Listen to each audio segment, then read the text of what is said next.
Unit 2, Amplitude Modulation.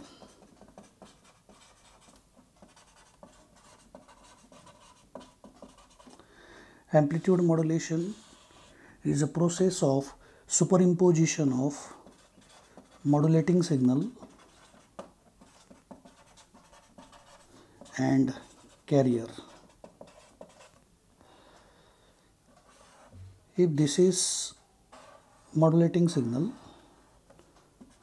this modulating signal will have a frequency in the range from 20 Hz to 20 kHz. So this is modulating signal. Now this signal is superimposed on high frequency carrier. So high frequency carrier is a signal which have higher frequency. So this is carrier whose frequency is high. It means the frequency of the carrier is more than 20 kHz because the frequency, extreme frequency for the audio range is 20 kHz.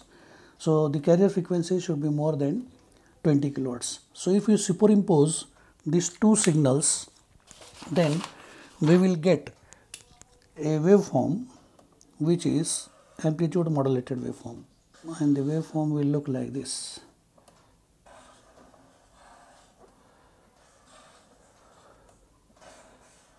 This is waveform of amplitude modulated signal.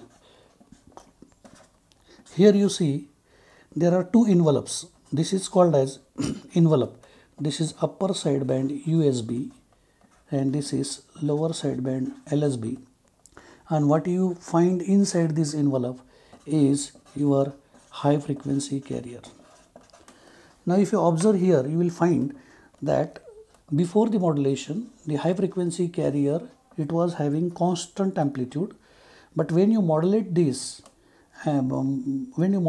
information signal with this high frequency carrier, you can see very easily the inside waveform, which is the carrier, which is having the amplitude which is continuously changing in accordance with the amplitude of modulating signal. So here you will find a constant amplitude, but when you modulate it, then the amplitude of the high frequency carrier which will reduced or which will changes in proportional with modulating voltage. So this is the representation of amplitude modulated